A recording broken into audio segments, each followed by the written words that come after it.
Gen Ed Filipino Let Review Questions with Brief Lecture. Paksa, Idioma.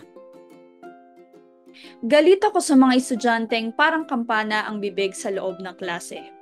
Anong ibig sabihin ng salitang may salungguhit? A. Malakas ang boses. B. Mukhang kampana. C. Tulad ng tunog ng kampana ang boses. D. Malaki ang bukas ng bibig kung magsalita. 10 segundo.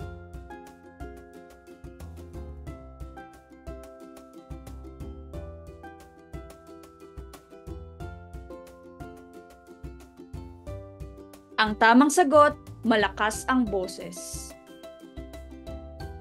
Mahusay maglubid ng buhangin ang taong gipit. Anong ibig sabihin ng salitang may salungguhit?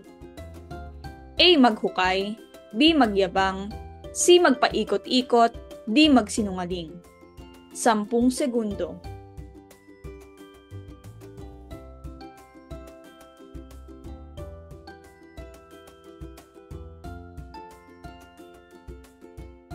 Ang tamang sagot, letter D, magsinungaling.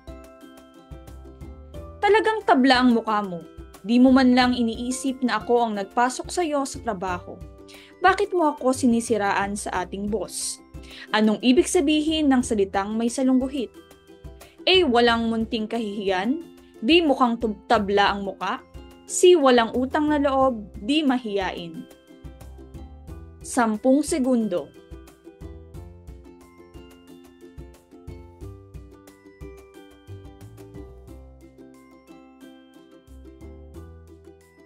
Ang tamang sagot, C. Walang utang na loob. Iniiwasan ng kaniyang ama na pagalitan ng kapatid niyang si Lira sapagkat masyado itong balat sibuyas. Anong ibig sabihin ng salitang may salungguhit? A. Mahiyain.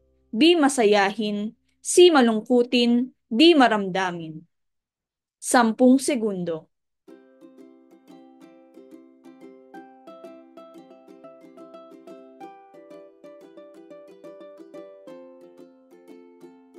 Ang tamang sagot, D. Maramdamin.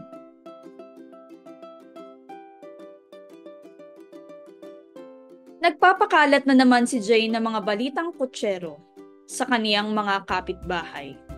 Anong ibig sabihin ng salitang may salungguhit? A. Mga balitang totoo, hindi totoo. B. Mga magagandang balita. C. Mga balitang bagong-bago. D. Mga balitang masasakit sa damdamin. 10 segundo.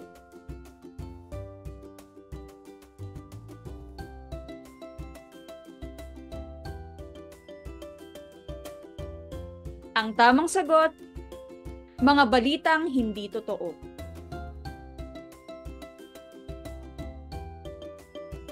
Ano nga ba ang mga salitang may salungguhit na inyong sinagutan? Ang tawag sa mga ito ay idioma. Ano ba ang isang idioma?